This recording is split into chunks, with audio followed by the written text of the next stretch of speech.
Mullan. Friends call me Dr. Jen or Jenny. And why I'm communicating this is because I'm a woman at the intersections of many different identities. I was born and raised in New York area. I identify as a Black multiracial woman. I am cisgendered. I am fluid identified. I have multiple intersecting invisible disabilities that you may not be aware of. And I also stand here as a person, as Susie has said, that resides on the land of the Lenni Lenape people. And I also have many ancestors who came over forcibly on the transatlantic slave trade, as well as to Panama, right? So I also am of Latinx descent as well. What do I do in this world? Well, I create a little bit of ruckus. I create a little bit of ruckus with a lot of love.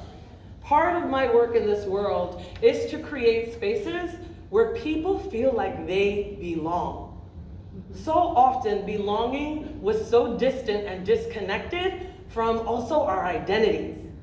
I do agree with multiculturalism. However, what I invite in is a little bit deeper for all of us to look at our ancestries. Even if we have ancestors that have harmed others, even if we have ancestors that we don't know about, even if we have ancestors and lineages that we would much rather forget. Part of this work is for us to stop forgetting and stop burying so that we can really start healing. Healing often feels like, yeah, we're gonna heal, we're gonna do this, but it becomes an intellectual exercise. So part of my identity and why I do what I do is because so many of our youth are dying.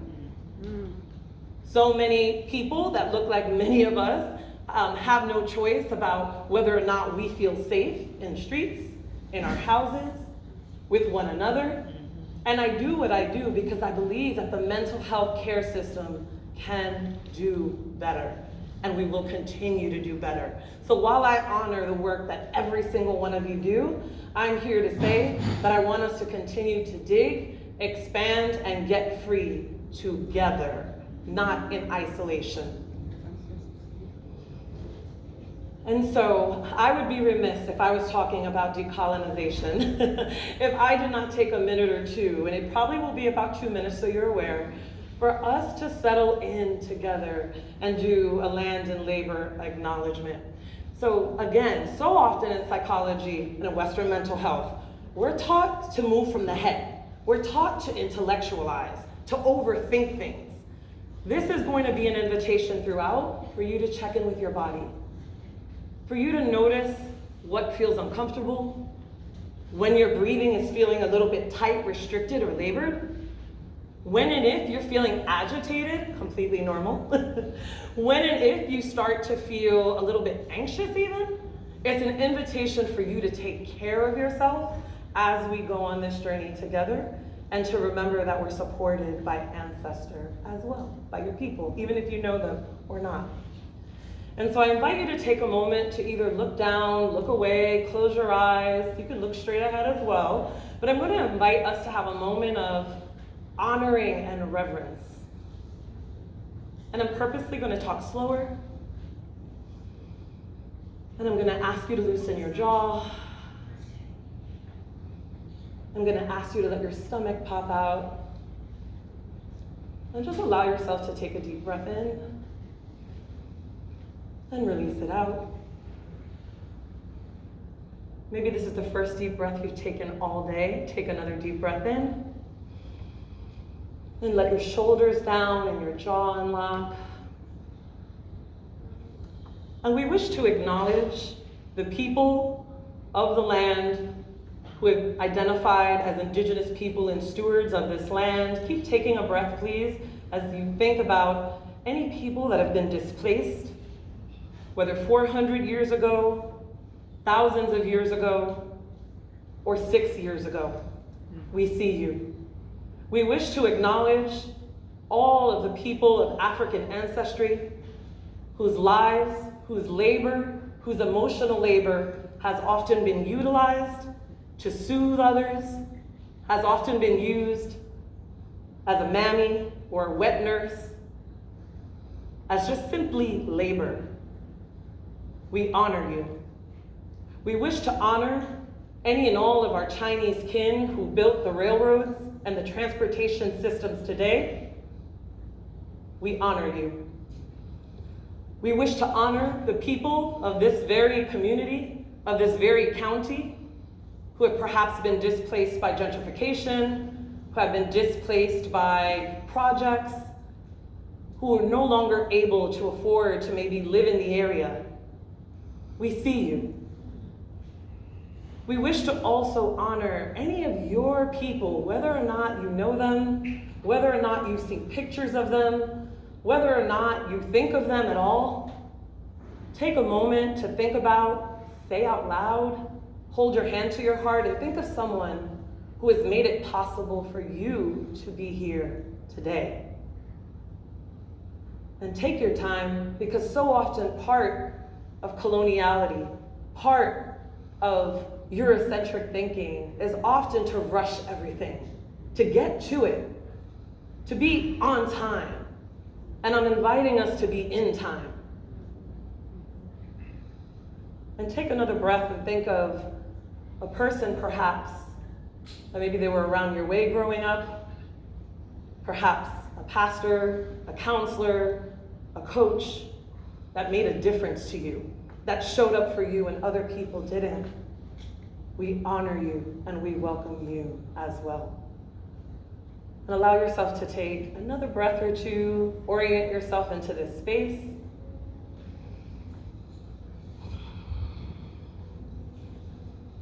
Thank you for being here. Thank you for being here today.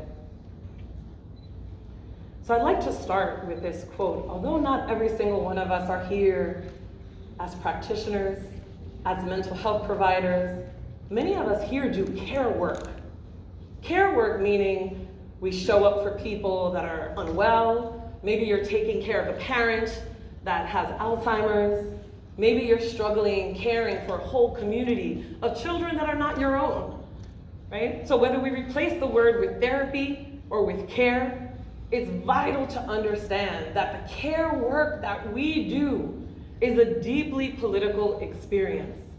And my hope is that the rest of this keynote will continue to highlight that over and over. Now I'm not talking about Democrat, Republican, Green Party, right? What I'm bringing into this space is political in the way that water is political and who has clean running water. Political in the sense of who gets to always have their right pronouns identified and used. Political in the sense of whether or not I can just go purchase a passport and not think twice about it, right? In order to visit family or friends or people passing away in another country or land. So political in the sense that there is something in our environment, there's something in our structures and systems that I think many of us know, and I don't need to tell you, needs to be shifted, right? There's something that is outdated. Although therapy and mental health is amazing and saves millions of lives, it also leaves out a lot of folks too. And so I'm inviting you to think about who gets left out of mental health conversations, who gets left out of getting trauma-informed services. We're gonna talk more about trauma. Who gets left out of being able to identify in the way that they simply are and in the bodies that they are, in the beliefs and the understandings in which they are. And so there will be images throughout. Just also take notice how they make you feel, right? This is just from, I believe, last year, the Mediterranean. And oftentimes we don't think of Black bodies as migrants. Yeah? Oftentimes we have a certain perspective and a picture of who is an immigrant, of who is trying to get in or out, so to speak. So I'm gonna tell you a little bit of a story.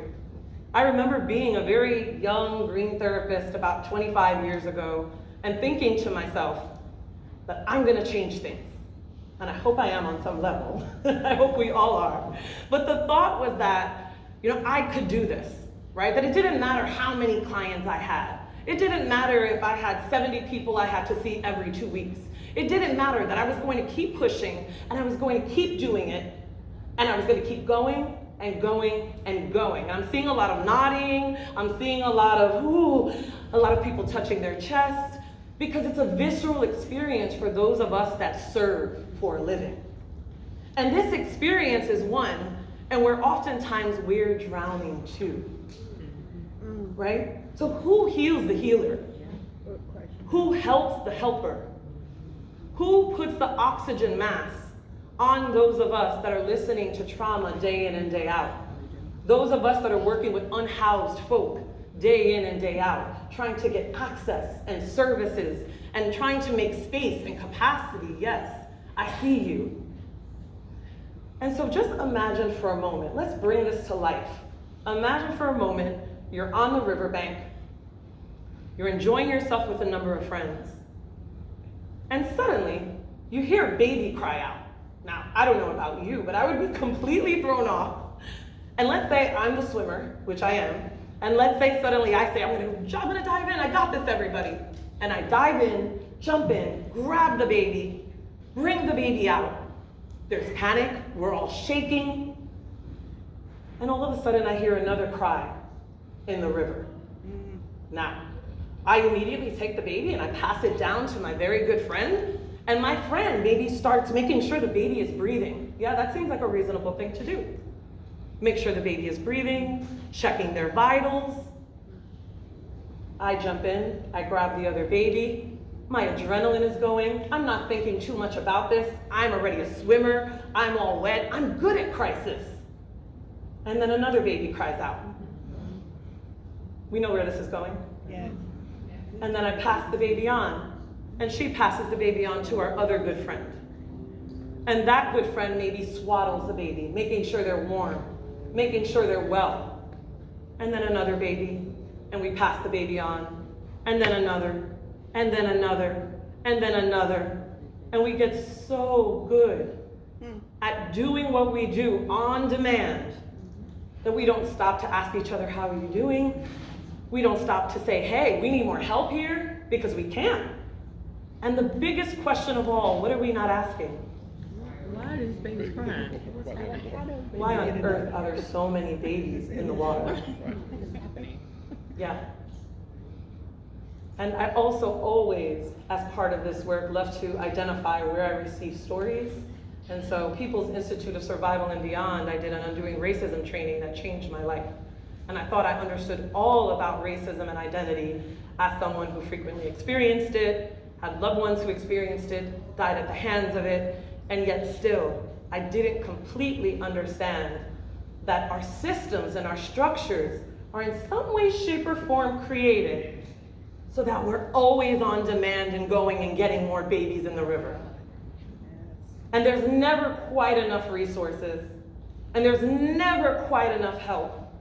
And we're just a little bit too much and too problematic to ask and say, hey, we need a few more counselors, social workers, therapists, community activists here. We need more nurses here.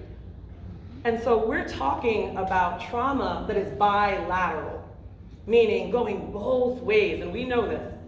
But trauma from the people that we're serving, as well as trauma from those experiencing the secondary effects of what others are dealing with. And so when I shout at the top of my lungs that everything is political, I know that it makes folks tense up. But when we're talking about the political, we're talking about some of these things that I have listed here. From pronouns, from religion and spirituality and standing out and being able to identify and believe in what we choose to believe in, to zoning laws, to redlining that still occurs, to sundown towns, right? It's all political. It's all political. And so often mental health professionals and the structures of mental health, admirably so, has been saying, we're doing a good job, everybody. Look at us, we're doing a good job. We're saving lives here, and we are, and we have. And what happens when people do too much with too little for too long, right? We start to make mistakes, we become burned out, we're not there and present for our relationships, and this goes for all service and care work providers, including parents, caregivers, and grandparents. And so I invite you to think about all the different ways in which and how we've learned this, right? And so often when I talk about colonization, even my own family and loved ones are like, okay, break it down for me a little bit more, Dr. Jen. Like, break it down a little bit more. And so, although colonization at its root and always, we're talking about land back, stewardship, going back into the hands of indigenous people, and I would dare say, reparations and land for Black people and bodies across the world who have worked hard to ensure that everything as it stands and have had so much taken away. And at the same time, colonization, in a nutshell, imagine someone coming into your house and saying, hey, look, I'm gonna offer you support, I'm gonna offer you protection, and I'll eventually give you money. But first, let me come on in, let me do what I need to do, you work for me for a little while, and then you can get a portion of this. But it was already your land. That's a supreme form of gaslighting. Yeah. Right? And then eventually, people of the land, whether we're talking about Guatemala, whether we're talking about the Philippines, whether we're talking about Senegal, wherever we're talking about across the great wide globe, eventually a people starts to realize that I'm not making enough money to take care of my family here on my land. I don't have enough access. And so our families start to split apart. You might have an uncle come over, you might have a father leave a whole family system. Then families start getting disturbed. And eventually that person, whose land that originally was, has to be allowed entrance into the land of the people that took their land. So just imagine someone storming into your house and then you trying to get back onto their block. So that's an example of the physicality of colonization. My work in this world in decolonizing therapy and decolonizing mental health is an invitation to think about how that has impacted us mentally and emotionally. How has the institutions and structures of the transatlantic slave trade affected a people? Not getting stuck there, but paying attention to it, acknowledging it, undoing it, and acknowledging that some of what our youth today are feeling are the impacts and the ramifications of what has occurred. You may have family members that are Jewish identified. How has the Holocaust impacted a people? Right? The Armenian genocide, the Rwandan genocide. We could keep going on and on and on. And so people show up into this world with all different types of trauma, my good people. All different types of trauma. I remember working on a partial care unit in the inner city of Newark, New Jersey. And I grew up in Jersey City, New Jersey, not too far. I don't know if any of you know where Jersey City, New Jersey is. A few people. And I remember working with youth whose issues were very similar to my own growing up. None of my therapy programs discussed that. None of the therapy programs or psychology programs talked about what it's like to work with people that are sort of embodying and looking like you. And what happens when you're learning theory after theory that doesn't quite touch the cultural experience of a Puerto Rican or the cultural experience of a Trinidadian Black person or of a Haitian identified brother who also is non-binary and is not safe for them to come out to their family in any way, shape, or form. We are not only prepared for that, but oftentimes we're told to just do what you're supposed to do. And the question is, what is it that we're supposed to do exactly? What is it that we're supposed to do? And so again, when we're looking at various forms of trauma, just to be clear, there's acute trauma, and some of us know this, and for those of us that do not, that's A-okay. Acute trauma, where there's an instance, a natural disaster, a situation. that causes a feeling like someone could die or not be well, right? There's chronic trauma and complex trauma that continues to be the effect of long-term feelings of being unsafe and feeling as though you could be harmed or be killed, right?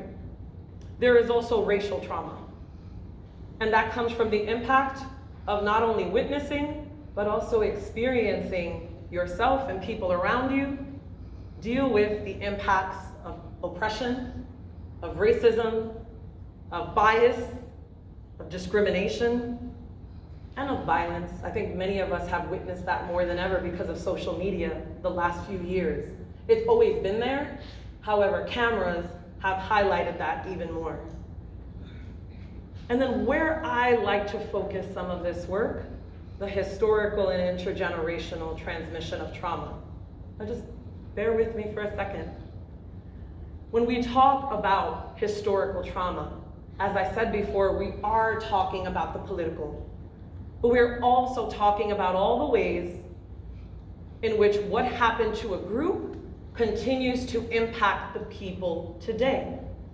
And so that is political. The equity work that you do already is political. And our mental and emotional health is political.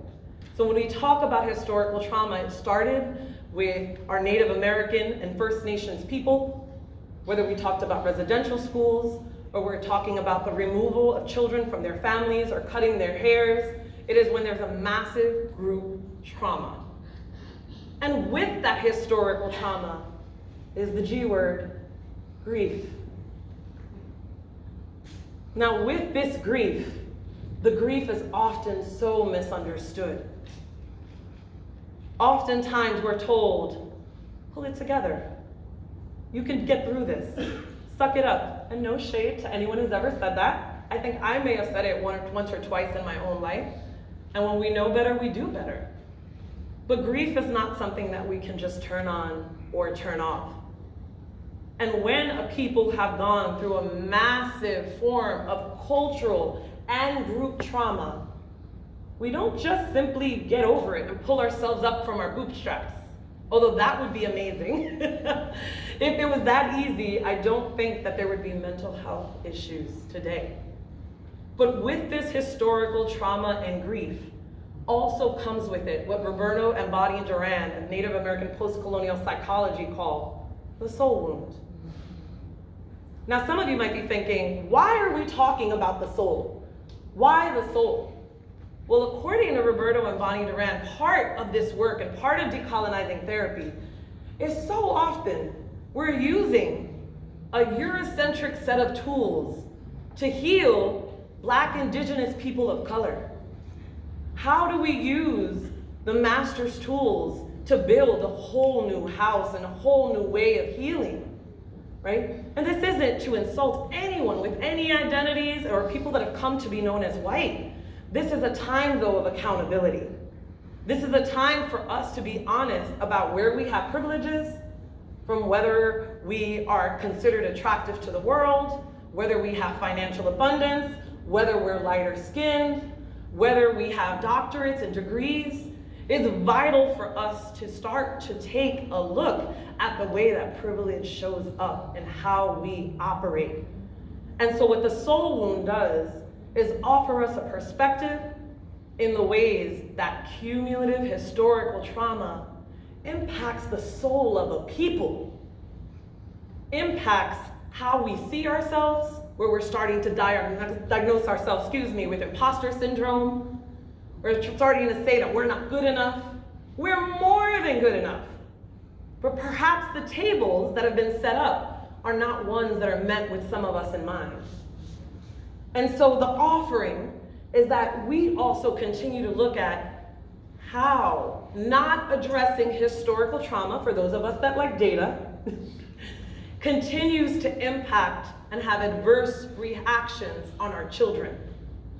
Children are 15 to 20 times more likely to have earlier deaths when historical trauma, along with their basic needs, are not addressed. I don't know about you, but I do this work for the children. I do this work for every youth and every family whose repast I've attended, whose funeral, whose homegoing, and I believe that many of us do this work for similar reasons.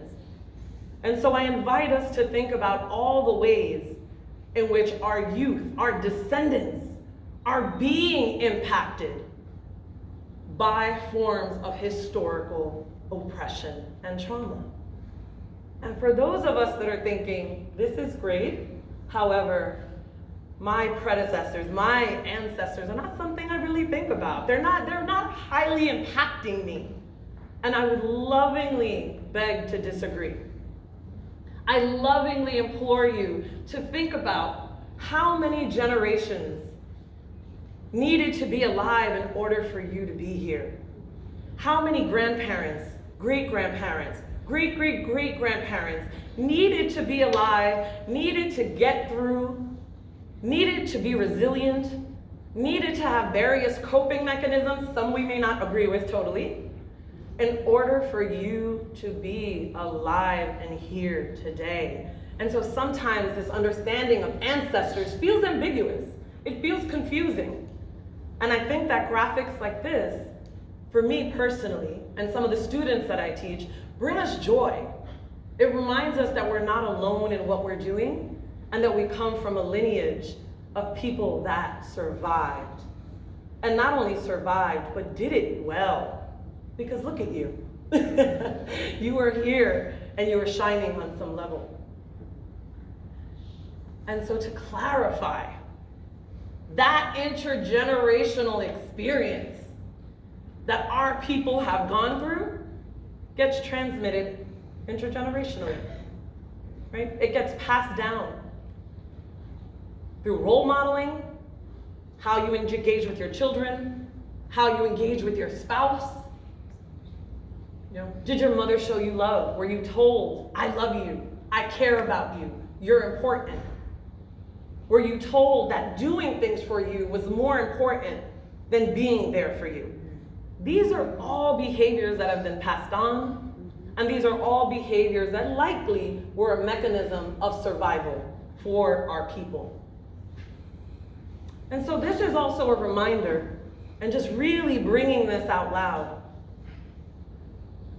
that our grandparents may have gone through, for example, a war, right? And maybe they experienced vast amount of oppression getting into a country. And then neurobiologically or directly, what has then happened is that our parents learned some coping mechanisms, right? And as an example, they might have learned to get really angry at you and punish you really fast. Or maybe your parents said, oh, don't talk back, I don't want to hear it. You don't get a chance to tell me what you need, just follow my instructions. And maybe this had an impact on you. Or maybe they were a bit physical and it became violent or aggressive, or there was a lot of rage in the home. And then we have our next generation. Maybe there's you, where there's maybe a large bout of depression, anxiety, feelings of hopelessness and helplessness. And so you see, it can be passed on generationally. These habits, these consequences, what we've experienced, research has been showing us over and over and over that not only is it possible, it's palpable in the ways that our youth are shooting up each other in schools, in the ways that our youth are taking on addiction as ways of coping, in the ways that we're struggling with our bodies and identities. And unfortunately, I don't think that that is going to stop. It is going to continue. And so the invitation is for us to think about how silence has impacted your family system. How has not talking about those things or that thing made you who you are today? Has that been an effective strategy for healing? Has that been healthy? Has it felt good? And how does that show up in the work that we do today? Again, this is a loving call-in, right? This isn't about that we're doing it wrong. Rather, it is an invitation for us to look at all the ways in which things are outside of our control and how they show up in who we are today. And to bring it back to colonization for a second, and I don't want to like outline every little piece of this diagram, but my colleague and good friend, Dr. Rupa Myra from UC Berkeley, created this for one of her keynotes when talking with medical students. And a lot of her faculty had a very difficult time with this. It's a beautiful diagram to really connect how we're clear how the colonial wound and displacement of a people, whoever your people and all of your people are, directly relates to various forms of supremacy. And what do we mean by that? What are the ways that white supremacy shows up in the work that we do? I say this to my therapist all the time. Even if you're two people of color, how does whiteness show up in the room? Yeah. Okay? Right? How does it show up? And how we treat our people that are picking up our trash, that are parking our cars, right? How does male supremacy or patriarchy show up in places that we preach, in places that we teach, in the ways that we love, right? And what about human supremacy? What's happening with our land? What's happening with our globe? What's happening in beautiful Hawaii? Yeah?